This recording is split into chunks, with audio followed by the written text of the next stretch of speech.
At Rise, scene one of movie theater. Lights up on Gerald, eyes wide with wonder, practically bounces on the balls of his feet. Irene, in an elegant, simple dress, smiling indulgently at her brother, and Mama, warm and comforting, links arms with both of them as they spill out into the sidewalk with the exiting crowd. It is the year 1939, and they had watched The Wizard of Oz on screen for the very first time it has ever aired. The grand Art Deco movie theater glows behind them, sounds of car horns and distant jazz music. Oh, stars above. Did you see it? Did you truly see it? Yes, Gerald, we were both there. We saw what did they call it, The Wizard of Oz? The Wizard of Oz? Irene, it was magic captured on celluloid. Pure, unadulterated magic. And Dorothy Gale. A little starstruck, are we? It was quite a performance, dear. A marvelous spectacle. I've never seen anything like it. You liked it then? Liked it. Mama, it's changed everything. The colors, the songs, and her. Her, dare I ask who her is? Surely it's not the Cowardly Lion. Judy. Judy Garland. Irene. She's magnificent, radiant, like sunshine made human. She was very good, dear. A lovely voice. Lovely. Mama. She's an angel who can sing. When she sang Over the Rainbow, my soul took flight. I swear I nearly floated out of my seat. Careful, Gerald. You might fly right over the rainbow to find her. That's it. Exactly. Irene, you're a genius. A genius. For what exactly? For realizing my destiny. I have to meet her, Irene. I have to meet Judy Garland. Oh, you do you? And how precisely do you plan to accomplish this momentous meeting? Are you going to follow the Yellow Brick Road all the way to Hollywood? Well, I haven't worked out all the details yet, but I will. I'll write her letters every day, filled with poetry and my deepest admiration. Maybe I'll send her flowers. Does she like lilies or roses? A letter? What if she gets too many? She might mistake it for fan mail. Well, then I'll send her a song. I'll write a symphony declaring my undying love. Gerald, dear. Judy Garland is a very famous actress. She probably gets hundreds of letters and flowers every day. Well, then I'll write better letters, more passionate. Irene, you're good with words. Help me. We'll craft missives so eloquent, so heartfelt, she can't help but notice. And what exactly do you intend to say to her when you finally magically land a meeting with Miss Judy Garland? I'll tell her I'll tell her how she made me feel, how her voice, her spirit, it touched something deep inside me.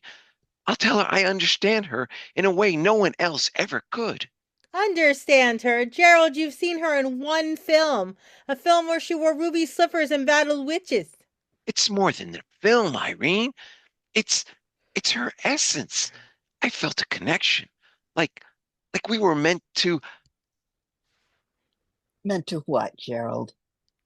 meant to well, meant to maybe go for ice cream or dance or maybe just maybe fall in love. Oh, Gerald, you're incorrigible. Fall in love with Judy Garland. You've seen her on screen, darling. She lives in another world, a different reality entirely. Love knows no boundaries, Irene. No distance. No movie screens. Have you ever felt that? That pull towards someone? That feeling that your souls are intertwined? Of course, I have felt attractions, Gerald, admiration, perhaps even infatuation. But love, real love, I think, it's built on something more than a fleeting impression from a movie. But what is it then? What is real love? If it's not that spark, that immediate recognition, then what is it? Is it just practicality? Shared interests? Like picking out furniture together? Oh, Gerald, love is so many things. It can start with a spark, yes, that feeling of being drawn to someone like you felt for Judy on the screen. That's a beautiful thing. That's admiration. But real love, the kind that lasts, is nurtured, Gerald. It grows. It's about knowing someone, really knowing them with all their flaws and their quirks, and not just the perfect image they project on a silver screen. So you're saying I shouldn't even try, shouldn't even dream of meeting someone I admire so deeply. No, dear heart, I'm not saying that at all. Dreams are important, and admiration can be a wonderful feeling. But maybe real love, the kind you're truly searching for, it begins a little closer to home. Maybe real love is about seeing the magic, the people right in front of you, Gerald. The ones who are here in your world, in your everyday life. The ones who see you, not just an image on a screen. And love is like a flower, isn't it? It needs nurturing, rain, sunshine, and sometimes a good chat. You need to get to know someone before falling in love. But what if she doesn't notice me? What if the love I feel is just a silly crush from a movie? Isn't that what love is? Just a pretty fantasy? Love is tricky. It can feel incredible, like a whirlwind, and it can also be incredibly painful. And it's deeper than mere infatuation. It's knowing someone, every quirk, every flaw, and accepting them completely. But what if that connection isn't there? What if it's only one-sided? Just me and the moon dreaming about her. Sometimes love doesn't have to be reciprocated to be real. Admiration, wanting the best for someone, or simply cherishing them from afar can also be love. And that's the beauty of it, Gerald.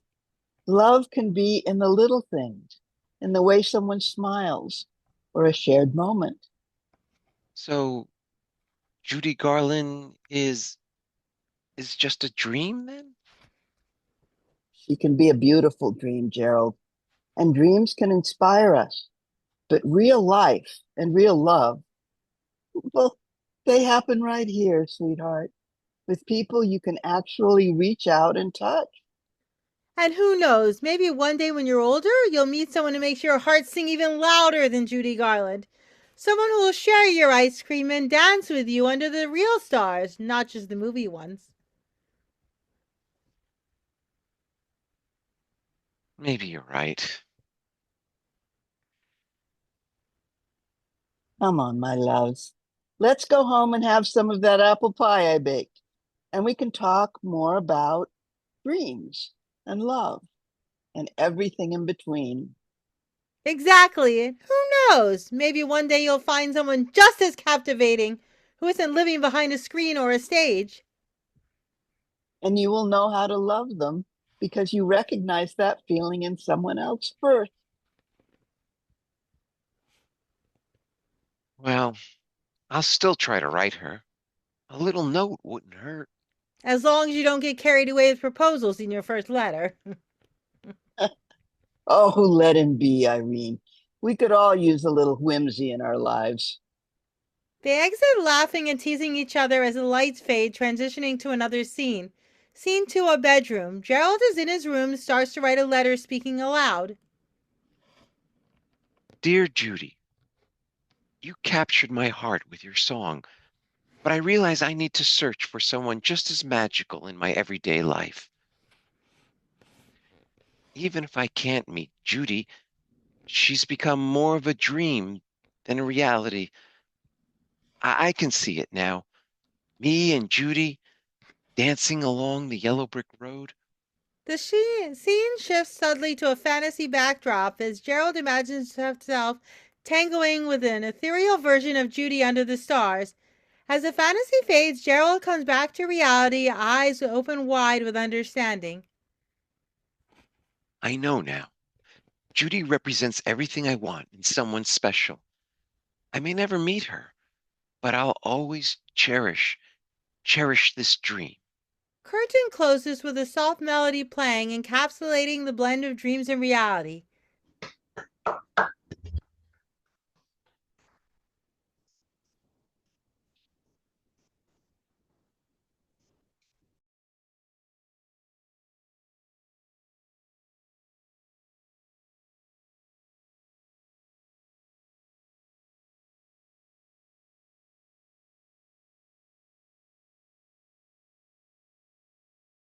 A love story in the making.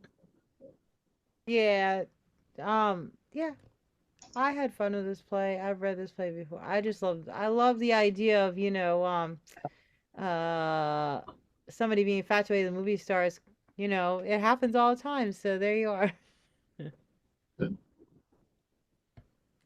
Yeah, it was a cool even though it was obviously set in 1939, which is neat to sort of set it in that time, but it does kind of relate to today, right? Of like people being obsessed with stars and social media and stalking Right. them and things like that. So it was kind of cool to like strip the technology out of it and just it's still the essence of it. So Oh yeah, yeah, that for was cool. sure.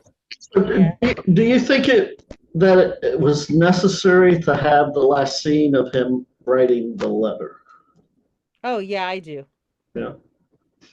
The reason I do is because even though his sister and his mother have told him this is a fantasy, she's gonna write you, people ignore that all the time and they write stupid fan letters to fans all the time. I mean, not fans, I'm sorry. Fans write stupid letters to movie stars or, people all the time. And they ignore other people telling them not to do it all the time. Thank you. And sometimes they respond. Yeah, yeah, yeah, yeah, yeah, yeah. I was surprised. I made a comment on something that Steve Martin supposedly had posted on Facebook. Yeah. I got a response back on Oh, cool. Facebook from another address that's claimed and gave me some proof that it was in fact Steve Martin. That's pretty cool. Okay. So sometimes they do respond. Yeah. So what I got from before the last scene was done was Phil's character accepted what his mother and sister were saying, but he Yeah. also said, but I can still send her, a letter, And to me, he had accepted what his mother and sister had said, but he's still a fan. He can still send a fan letter. To add that last scene was to me like just being a little too redundant in information that had already been given. And it could have stopped before that scene. Yeah, I'm not sure he accepted what they were telling him as much of he just wanted them to leave him alone. But he does agree. I thought that the letter at the end might have been a bit of catharsis for him to finally do that and put it away once he'd written the letter and sent it on. Oh, yeah, yeah, yeah, yeah, yeah, yeah.